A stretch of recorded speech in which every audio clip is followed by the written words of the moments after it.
I'm delighted to be here and addressing all of you. Unfortunately, my co-presenter was unable to come, but this is really based on her research, Subi Cheng, along with her supervisor, Christina, Catallo. So I'm hoping that Sumi is at home in Toronto watching the live stream. It's about 3 o'clock in the morning there, but Sumi, I hope I do you justice and your research study justice as well. Looking at the phenomenon of integrated health and social service care in Canada is really an emerging area. So there's not a lot of data available yet, and one of the reasons that Cheng and Catallo decided to look at this area. There's a number of different definitions for integrated care, and I'm sure that you're all familiar with them, but for the purposes of this research, Cheng and Catallo developed the fourth one there as an opportunity to look at the continuity of care between different partners. Yesterday, we heard from Professor Shortle, and he referred to the Lutz model of the continuity of care. So this was another lens that Cheng was looking at. They also considered the various domains of integration as presented by Kodner. Again, I'm sure that many of you are familiar with those. What they did develop as a result of the literature review that they did and looking at a number of different examples was develop some thematic categories and characteristics of integrated care that then became sort of the lens that they were exploring the Home at Last program that my organization, CHATS, Community and Home Assistance to Seniors, has been operating for a number of years now. Just to put a little context on the Canadian situation, Canada has a federalist model with respect to our healthcare system. Both federal and provincial and territorial governments share responsibility for healthcare. The federal government implements the Canada Health Act, which demands that healthcare in Canada follow several different principles, including universality and portability. And we are considered to have a universal healthcare system to a certain extent. The Healthcare Act states that hospital-based services and medically necessary services, primary care predominantly, must be universally accessible irrespective of the province or territory. The rationale and drivers for integrated care, like in so many other jurisdictions around the world, and as we've been hearing throughout this conference, are many. Certainly in Canada and at a provincial level, service delivery is fragmented. There's challenges with transitions between service providers and coordinating services between providers.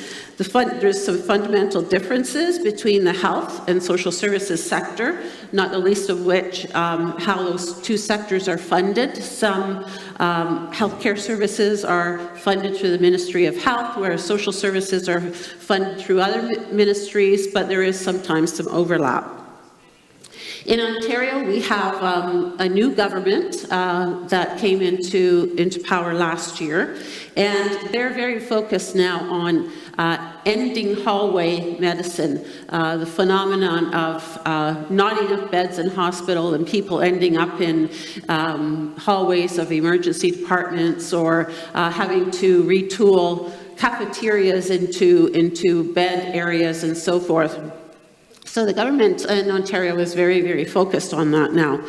Recently, they introduced what is being called the People's Healthcare Act, which envisions a transformation where the focus will be on a much greater degree of integration, with the government trying to better connect all the players with respect to helping to avoid patients ending up in hospital inappropriately. So, who is CHATS? We're a charitable organization that serves a region of about 1.4 million people north of Toronto. We have a geography that's both very urban and dense, as well as a lot of people who live in the rural area. We serve over 8,300 clients in the region, most of whom are female, and 6 of 10 between the ages of 73 and 94. So a lot of very frail people, people with cognitive challenges, mild to moderate dementias, as well as some complex comorbidities. Most of our clients do live alone. And we provide a basket of services that's tailored to the interests and needs of the clients. Everything from transportation, Meals on Wheels, assisted living, respite care for family caregivers, congregate dining programs, diversity programs that are ethnically specific to certain communities where there might be some challenges that seniors have, and a number of other areas that are designed to support our vision, which is to enable seniors to live independently in their own homes, safely and with dignity as long as possible, keeping them out of long-term care, keeping them out of hospital and emergency rooms. So let's look at the case study, the Home at Last program. And this has actually been around for just over 10 years now, and it came out as a result of challenges back then with a backlog of seniors inappropriately in hospital beds. A study that looked at some of the causes for that found that there was a shortage of long-term care beds that led to the backlog. There was a lack of proper processes in hospitals to ensure timely discharge. There's a lack of focus on a smooth system in transferring patients if they needed to transition. And finally, that there was a lack of community services for recently discharged patients. And that's really where Home at Last developed. Initially as a pilot project. It's no longer a project. We consider it to be one of our foundational programs that we offer. And certainly there are other organizations in Ontario that offer similar Home at Last types of programs, but I think ours is probably one of the most developed.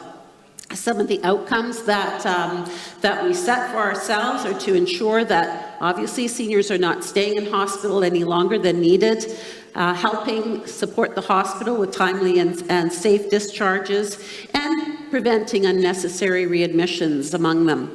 From the standpoint of our hospital partners, we're looking to support them in improving the patient discharge experience, providing seamless transitions, reducing readmissions to hospital emergency, improving patient flow. So we will work very closely with flow navigators and discharge planners, nurse practitioners, and so forth within the hospital. And finally, to also improve our collaboration among the hospital partners that we serve and other community support organizations. So how does it work? When a patient is ready for discharge, and this program is available 365 days of the year, so we work through all of the statutory holidays between the hours of 8:30 and 4:30. So whenever a patient is ready for discharge, we will get the referral from whoever in the hospital is making that, responsible for that discharge, and one of our personal support workers goes directly to the hospital. The eligibility is 55 plus, and patients need to be able to weight bear. And that's mainly because when they get home, we want to make sure that they are able to transfer safely from the vehicle into their home. On the way home, the personal support worker may stop and pick up groceries. If somebody has been in hospital for some time and don't have any groceries, they'll stop and pick up prescription drugs. When they get to the home, they'll make sure that the electricity is on, that the telephone is working, that there's heat.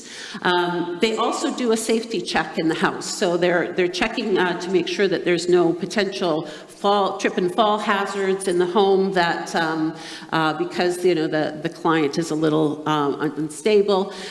So it's also a safety check for them. We also provide them with 2 free Meals on Wheels meals, so that they have something that's readily available for them to eat, to make sure that they get that nutrition. So what does it look like in terms of the numbers, we partner with 4 regional hospitals and 7 bordering hospitals. We also partner with other community support agencies, with supporting them with cross-border transfers, training, sharing of best practices, and so forth. The client profile, in the last year, we served over 1,500 clients. The average age is 76. The average time for referrals that we get from the hospitals is noon time, perhaps not surprising to some of you. 281 of those were emergency room discharges. 585 of the clients live alone, so again, demonstrating the need for someone to provide them with that support and settling service. And in our own survey that we do of all clients, they report a very high satisfaction with the service. So we took Home at Last, or HAL, and mapped it against the characteristics and dimensions that Cheng and Catallo had developed. And for the most part, we were able to tick off all the boxes, but where we found that there were more challenges was the area of sharing of information, an appropriate measurement system. We do our own measurement, but it's not sort of a shared responsibility with the hospital partners, and accountability and responsibility. The Home at Last program is seen very much as a chat service, as opposed to something that we share accountability and responsibility with our hospital partners on. In terms of some of the ongoing challenges, we're constantly having to do education, awareness as staff and hospitals turn over in the different areas and wards. So it would be very helpful if we were to have designated in-hospital champion, which we don't have in our for hospital partners right now. There needs to be a little bit more clarity around the referral process and respective roles. Sometimes there are still assumptions made by people in the hospital as to what the program does and how it works. So again, part of that continuous education that we need to do. And there's sometimes breakdown in communication about the patient referral. There have been times when our personal support worker will present to the ward and we can't find the patient. It may be that they've gone down to the cafeteria for a coffee, or that they happen to run into a friend and the friend says, oh, I'll take you home. So we do have patients sometimes MIA. And as I said, the degree of collective ownership and accountability is something for Home at Last outputs is something that we would very much like to develop as part of our integrated care. So what's on the horizon? As I mentioned, we have a new government that is introducing a health system modernization with a focus on ending hallway health care. And part of the focus will be on a fully integrated system through the development of Ontario Health Teams, or OHTs, that will serve catchments of about 300,000 through bundled care and local planning initiatives. It really will be an opportunity for community support organizations to be more fully integrated into service coordination and planning, shared outcomes, quality measures, and accountability as a result of these person-focused teams. And as a final note, CHATS is already engaging in one hospital-based prototype that is focused on frail elderly population with multiple comorbidities. And it's using the Home at Last premise to support transition to home, which will be followed by appropriate wraparound care for a period of 16 weeks. So thank you very much for your time and attention, and I hope I've been able to share some new ideas with you, and I'll be interested in any comments or questions.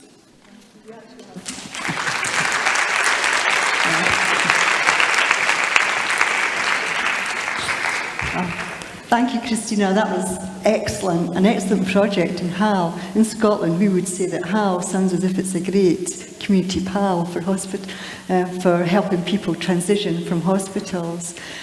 I thought your slide on challenges was particularly helpful, and it's sort of reflective of the challenges we're experiencing in Scotland as well.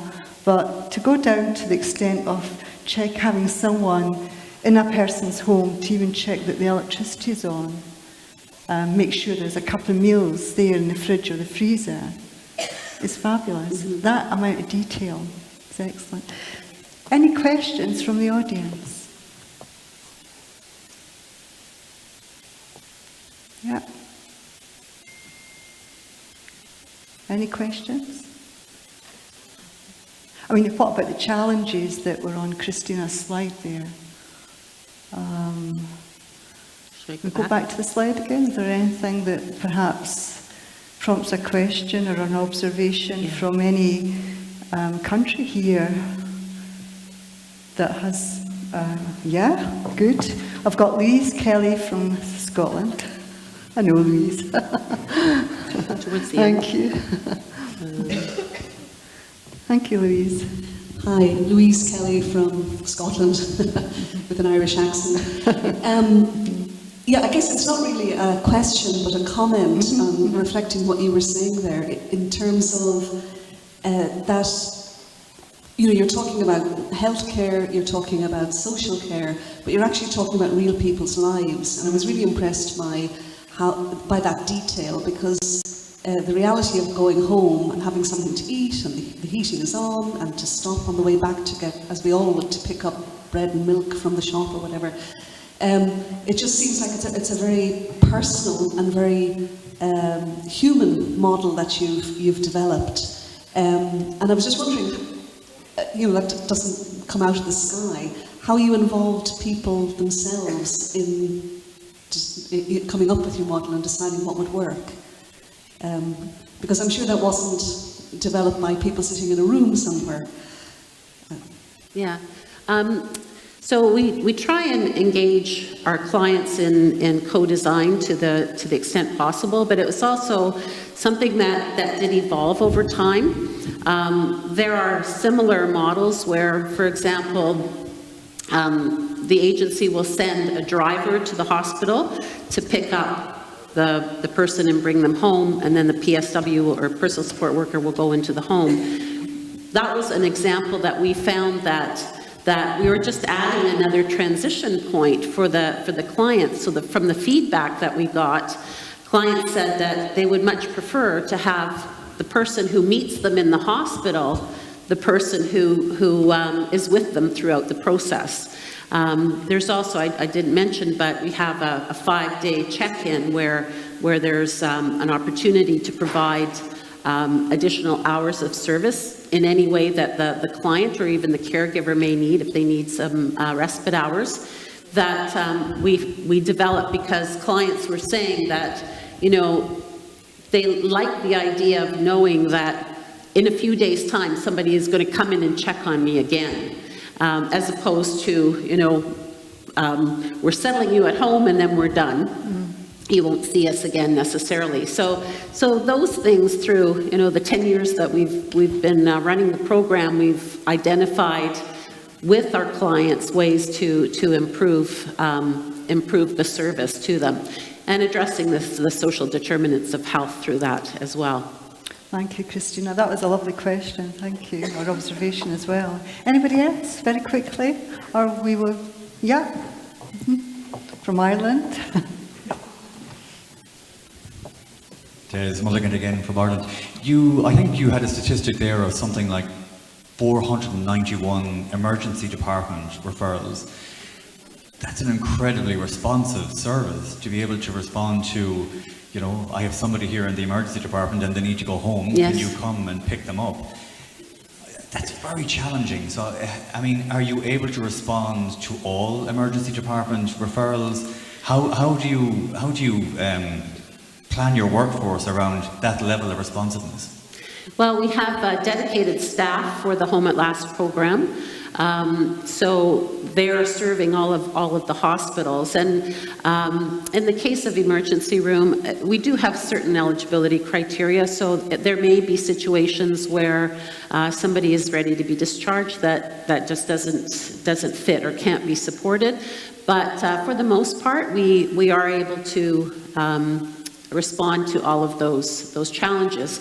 We do keep our own metrics, so we track the number of units, obviously, of service. And when we see that there's a dip or even a spike in a particular hospital, then we have that conversation with them, like, why aren't you referring people? And sometimes that gives us some pretty good learning too, that could be the time of day that is a challenge, and they have so many people that want to depart at noon, for example. But for the most part, we are able to accommodate all of that demand. Thank you very much. Good question.